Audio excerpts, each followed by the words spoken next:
네, 화해하는 그날까지 묵상 간증입니다. 아버지는 제가 어릴 적부터 원하는 것을 다 들어주셨지만 오빠에게는 그렇지 않으셨습니다. 아버지의 편애로 오빠는 사춘기에 접어들면서부터 저를 미워했습니다. 오빠는 길 가다가 패고 싶은 애가 너 같은 애다. 저 애만 없었으면 내 인생은 행복하다 등의 말로 제게 상처를 주었습니다. 그러다 제가 대학생일 때 홀로 지내시던 외할아버지가 폐암 판정을 받으시고 요양차 저희 집에 오셨습니다. 어느 날 제가 화장실에 있는데 오빠가 다른 화장실을 할아버지가 쓰고 계신 것을 알고는 어머니에게 화장실이 급하다고 했습니다. 그러자 어머니는 제게 빨리 나오라고 재촉하셨습니다. 저는 화장실이 두 개인데 저에게 빨리 나오라 하는 것에 화가 났고 어머니는 언제나 오빠 편만 든다는 생각에 화장실에서 나와 어머니에게 화를 냈습니다. 그 순간 갑자기 오빠의 손바닥이 제게 날아왔습니다. 화가 치밀어 올랐지만 힘으로는 오빠를 이길 수 없고 어떻게든 보복하고 싶다는 생각에 저는 경찰에 신고를 했습니다. 오빠는 찾아온 경찰관들에게도 제 욕을 계속했습니다. 이 일로 저와 오빠 모두 크게 상처를 받고 지금까지 남처럼 살고 있습니다. 저는 오빠에게 맞은 것도 상처였지만 부모님이 온전히 제 편을 들어주시지 않는 것에 더 상처를 받았습니다. 그날 이후로 저희 남매는 서로 투명인간 취급을 하며 지냈습니다. 밥도 따로 먹어서 어머니는 밥상을 2번씩 차리셔야 했습니다. 부모님도 저희 눈치를 많이 보셨고 가족 모두 힘든 시간을 보냈습니다. 큰 상처를 받았지만 오빠를 계속 미워할 수는 없습니다. 요즘 저에게 믿음이 조금 생기면서 아직 하나님을 믿지 않는 오빠가 불쌍히 여겨집니다. 예수님이 이 땅에 오시도록 하기 위해 요셉은 주의 사자의 지시대로 애굽으로 피했다가 갈릴리 지방 나사렛으로 갑니다. 제게도 믿음 없는 오빠를 용서하는 마음을 주시기를 기도합니다. 또 언젠가 제가 먼저 오빠에게 화해의 손을 내밀 수 있게 되기를 원합니다. 적용하기입니다. 오빠의 구원을 위해 일주일에 3번 자기 전에 5분씩 기도하겠습니다. 큐티 말씀이 적용으로까지 이어지도록 매일 아침 묵상한 내용을 부모님과 나누게 했습니다. 네, 여기서 말씀을 이루는 또 순종이 필요한 것이죠. 그래서 이 오빠와의 관계에 대한 부분인데, 근데요, 여기서 나와 있듯이 믿음이 조금씩 생기면서 아직 하나님을 믿지 않은 오빠가 불쌍히 여겨집니다. 그래서 믿음이 있는 사람과 없는 사람 사이에 다툼이 있다면, 네, 항상 믿음이 있는 사람이 사과해야 되는, 또 성숙한 믿음의 사람과 그렇지 않은 사람이 있다면 성숙한 믿음의 사람이 이렇게 먼저 다가가야 된다라는 것을, 왜 그러냐면요, 성숙한 사람, 믿음이 있는 사람이 말씀이 있는 사람이거든요. 근데 이렇게 말씀의 인도함을 따른다면 당연히 이렇게 용서를 또 먼저 해야 되는 또 책임이 있음을 이렇게 보여주는 그런 내용이라고 할 수가 있습니다. 네, 오늘은 이 마태복음 2장 13절부터 23절까지의 내용인데요. 13절에 그들이 떠난 후에 주의 사자가 요셉에게 현몽하여 이르되 헤롯이 아기를 찾아 죽이려 하니 일어나 아기와 그의 어머니를 데리고 애굽으로 피하여 내가 내게 이르기까지 거기 있으라 하시니 라고 이렇게 말씀해 주고 있어요. 그러니까 그들이 떠난 후는 동방박사들이 떠난 후죠. 그러면서 하나님은 떠나야 할 때, 있어야 할 때를 알려주시고 한 걸음씩 인도하십니다. 네, 근데요, 사람이 교만하면 떠날 때와 있어야 할 때를 모르는 것이죠. 우리들에게 있어야 되는 삶의 모습은요, 다른 게 아니라 평범한 삶입니다.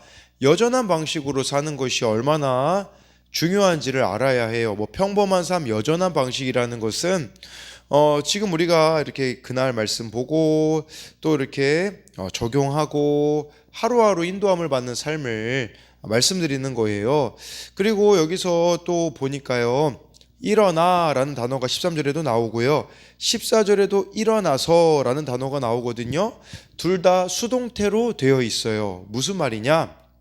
요셉이 스스로 잠에서 깨어서 일어난 게 아니라 하나님이 깨워서 일어나게 하셨다라는 것이죠. 그러니까 이처럼 우리가 하나님의 인도함을 받는 또 그런 삶이 되어야 하며, 또 13절에 나와 있는 것 중에 하나가 아기와 그의 어머니를 데리고라고 나와 있어요. 네, 그의 어머니와 아기를 데리고가 아니라 아기와 그의 어머니를 데리고라는 것은 요셉이 마리아를 너무 사랑하지만 순서는 마리아와 아기가 아니라 아기와 마리아예요. 그러니까 요셉에게는 이 아기가 자신의 씨가 아니잖아요. 하지만 구세주로 오신 예수님임을 알기에 모든 일에 아기 예수님이 우선이 되었다라는 거예요. 그러니까 우리도 이 순서가 변해서는 안 된다라는 것이에요. 네, 그래서 자식이 먼저가 아니라 예수님이 먼저라는 거. 그러니까 우리들의 인생의 늘 중심에는 예수님이 있어야 한다라는 것입니다.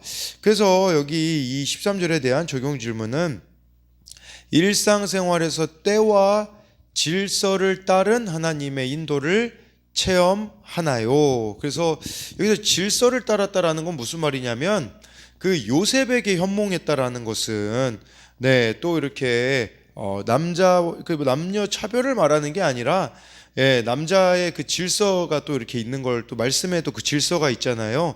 그래서 우리가 때와 질서를 따른 하나님의 인도함을 받아야 된다라는 부분, 또 그 인도하심에 요셉처럼 즉각 순종을 하나요? 아니면 순종하기 싫어서 매사에 머뭇거리다가 때를 놓치고 질서를 어기고 있지는 않습니까?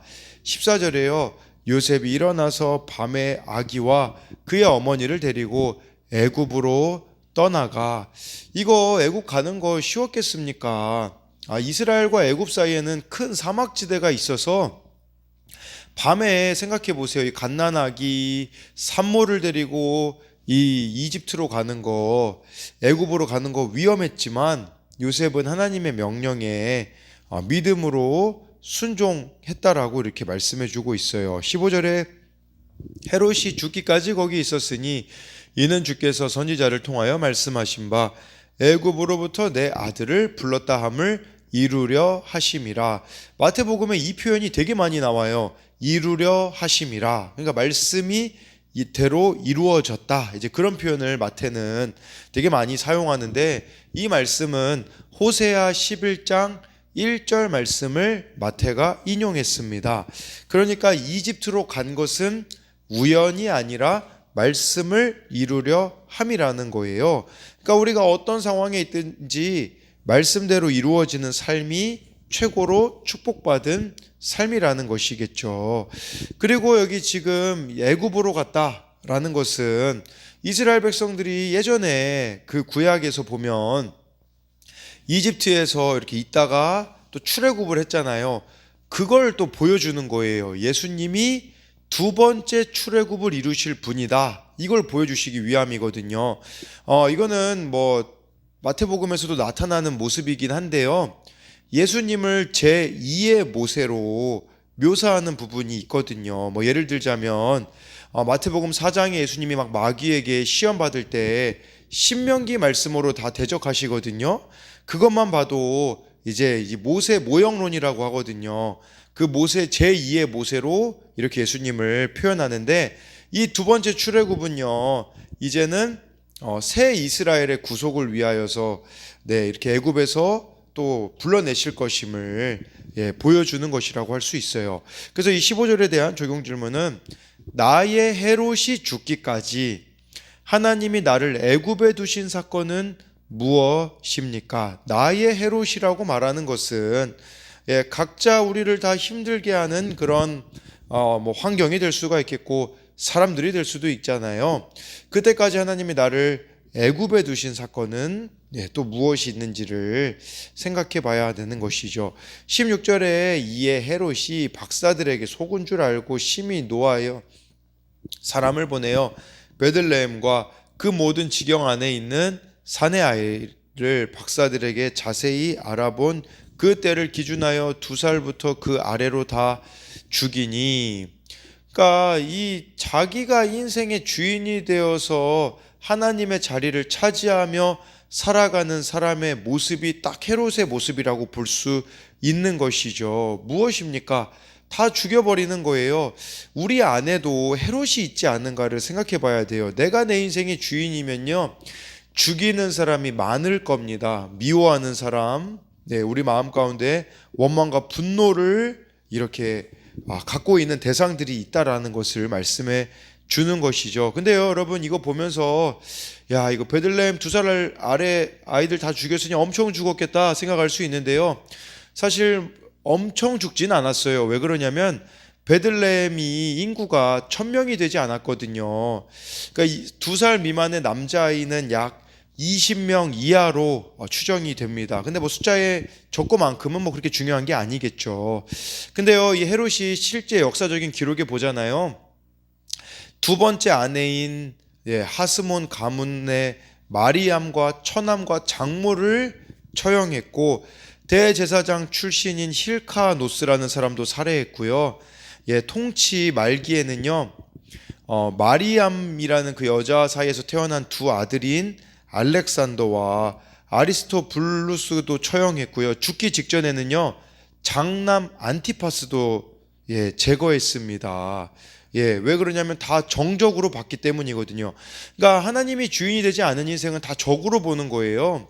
그러니까 우리 또 이걸 통해서 알아야 되는 것은 말씀의 경계선이 없는 인생에게는 모든 게 다 가능하다라는 거, 이걸 보셔야 합니다. 이렇게 악인의 또 특징이 여기 한 가지 더 나와 있거든요. 헤롯이 박사들에게 속은 줄 알았다고 하잖아요. 아니, 자기가 동방 박사들을 속여놓고서는 이렇게 상대방을 탓하는 것이죠. 그러니까 이처럼 악인의 특징은 자기가 저지른 잘못에도 상대방을 탓하는 이런 모습을 보여주고 있습니다.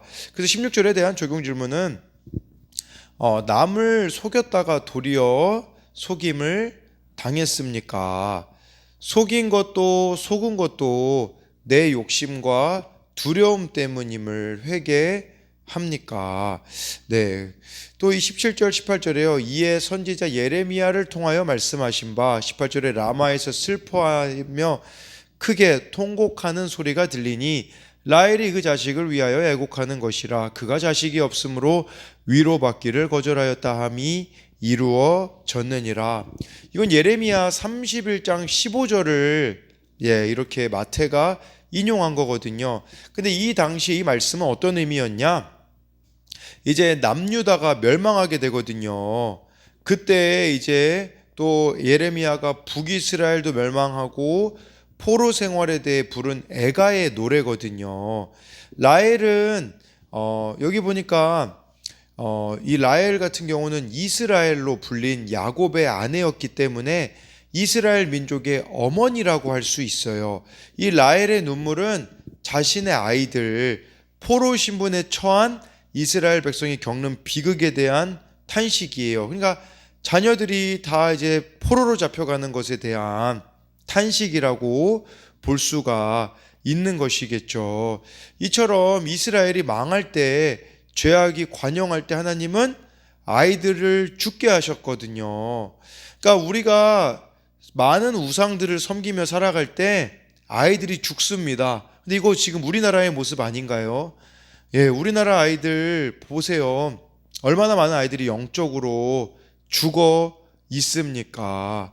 그러니까 이것은 또 이 어린 아이들이 죽는 이 사건은요, 가장 빠지기 쉬운 자식 우상에 대한 또 경고라고 할 수가 있어요. 우리나라 같은 경우 잘 먹고 잘 사니 이 자녀 고난을 하나님이 남겨두셨다라는 말이 있더라고요. 힘들면 힘들다고, 잘나면 잘났다고 육신의 자식을 우상처럼 섬기거든요. 내 자녀를 영의 자식으로 키우지 않았기 때문에 육신의 자식이 되어 바벨론의 포로, 돈의 포로를 말하는 거겠죠. 음란의 포로로 잡혀가고 죽임당한다라는 것을 알아야 합니다. 그러니까 육신의 자식이 죽어서가 아니라 영의 자식이 없는 것에 대해 우리는 애곡해야 한다라는 것을 말씀해 주고 있어요. 그래서 라헬이라고 하지 않았을까 싶어요. 왜냐하면 라헬에게는 요셉과 베냐민이 있어도 예수님의 계보를 이은 데는 라헬이 아니라 레아였었잖아요. 유다였었잖아요. 그러니까 잘나고 못나고가 아니라 예수님의 계보를 잇는 자녀, 믿음의 대를 잇는 영적 자녀가 최고의 자녀라는 것을 또 생각해 봐야 한다라는 것이에요. 17, 18절에 대한 적용 질문은 다른 고난은 잘 견뎠는데 자식 문제가 오면 어떤 것도 위로가 안 되는 것을 경험해 보셨나요? 자식을 사랑한다고 하면서 우상으로 삼았던 죄를 깨달았나요? 영의 자식이 아닌 육신의 자식으로만 키우고 있지는 않습니까? 그리고 또 17, 18절에서요. 지금 이 시대 아이들이 육신의 자식들이 얼마나 많이 있습니까? 거기에 부모들까지도 이 아이들에 대하여서 우리 교회 같은 경우는 특히 1세대 아이들이 많이 있잖아요. 우리가 또 영적 부모가 되어서 함께 기도로 싸워줘야 된다라는 사실도 잊지 않았으면 좋겠습니다. 19, 20절에요. 헤롯이 죽은 후에 주의 사자가 애굽에서 요셉에게 현몽하여 이르되 20절에 일어나 아기와 그의 어머니를 데리고 이스라엘 땅으로 가라. 아기의 목숨을 찾던 자들이 죽었느니라 하시니 네, 이처럼 하나님이 인도해 주세요. 헤롯이 잘 죽기까지 잘 기다리고 있는 사람은 애굽에 살아도 하나님의 인도함을 받는다라는 것이에요. 그러니까 이런 때와 방법은 하나님께 있음을 기억해야 됩니다. 근데요, 우리가 이 때와 방법을 내가 막 이렇게 스스로 정해버리는 거, 이것이 우리가 하나님의 질서를 무시하는 거라고 볼 수가 있겠죠. 이것의 19, 20절에 대한 적용 질문은 하나님의 때가 될 때까지 가기 싫어도 가야 할 애굽은 어디이고 죽기까지 기다려야 할 헤롯은 누구입니까? 환경의 인도함을 기다리지 못하고 내 열심으로 제 갈 길을 가지는 않습니까? 네, 그러면서 이제 21절, 22절의 내용을 이거는 뭐 읽지는 않지만 설명드리면 이스라엘 땅으로 들어갔지만 아켈라오, 그러니까 이 헤롯의 아들이거든요. 유대의 임금됨을 듣고 무서워하고 있었거든요. 그때 이제 또 지시를 받아요. 어디로 가냐면 갈릴리 지방으로 가라는 지시를 받거든요. 23절에 나사렛이란 동네에 가서 사니 이는 선지자로 하신 말씀에 나사렛 사람이라 칭하리라 하심을 이루려 함이러라. 여기 우리나라 말 성경에는 선지자로 하신 말씀이거든요. 근데 선지자들입니다. 복수형으로 되어 있어요. 그리고 구약 성경에 나사렛 사람이라고 메시아가 예수님이 칭함받는다라는 구절은 사실은 한 구절도 없거든요. 근데요, 이 말씀은 어느 말씀이냐면요, 이사야 11장 1절을 이렇게 인용한 거라고 볼 수 있어요. 이사야 11장 1절을 읽어드리면 이새의 줄기에서 한 싹이 나며 그 뿌리에서 한 가지가 나서 결실할 것이요. 이 가지라는 단어가 있잖아요. 네, 이게 넷제르라는 단어로 나사렛이라는 단어하고 동의어거든요. 그러니까 예수님이 그 이새의 가지로 오게 되어지는 것, 다윗의 혈통으로 오게 되어지는 것을 뜻하는 단어라고 볼 수가 있거든요. 그러니까 예수님이 나사렛에 정착하게 된 것은 우연히 일어난 일이 아니라 이새의 가지, 이새가 다윗의 아버지잖아요. 즉 다윗 계통의 왕임을 증언하는 것이라고 볼 수 있어요. 그리고 이 나사렛에 머무셨다. 그것은 살기 좋은 곳을 선택해 고른 것이 아니라 말씀 따라 피하고 말씀대로 다시 돌아온 것이라고 볼 수 있어요. 네, 그래서 뭐 요한복음 같은데 보면요, 나사렛에서 무슨 선한 것이 날 수 있느냐 이제 그렇게 말했던 또 이제 예수님의 제자가 된 자도 있잖아요. 별 볼 일 없는 장소처럼 여겨졌지만 예수님은 그곳에서 이렇게 사역을 감당하셨던 것이죠. 그러니까 무시받는 환경이라도 거기서 우리가 주님을 의지하고 나의 책임을 감당할 때 그곳이 말씀이 성취되는 땅이 된다라는 거예요. 내 눈에 보기 좋은 대로 살기 편한 대로 살아가는 선은 안 된다라는 것이겠죠. 그러다가 망한 사람이 누가 있습니까? 아브라함의 조카 롯이 있잖아요. 소돔과 고모라 얼마나 보기 좋은 땅이었습니까? 그런데 결국은 멸망의 땅이 되었던 것처럼 나에게 유익한 대로가 아니라 말씀대로 살아가는 인생이 바로 가장 안전한 삶이라는 것을 기억해야 됩니다. 그래서 마지막으로 23절에 대한 적용 질문은 무시받는 동네 나사렛으로 내세울 것 없는 처지로 인도하신 것 또한 말씀을 이루시는 하나님의 인도하심을 믿습니까? 내가 경험한 무시와 소외를 통해 다른 사람을 돌아보게 되었습니까? 또 마지막으로 한 가지 더 질문은요. 말씀대로 행하지 않고 내게 더 유익한 것을 찾아 선택하려는 것은 무엇이 있습니까? 해서요. 저 오늘 말씀을 통해서 말씀을 이루는 삶을 살아가는, 말씀을 정말 그날 주시는 말씀의 인도함을 받으며 살아갈 때에 하나님이 한 걸음 한 걸음 인도해 주신다라는 사실을 기억함으로써 우리에게 주어진 헤롯, 우리에게 주어진 나사렛을 잘 살아내는 저와 여러분들이 되기를 소망합니다.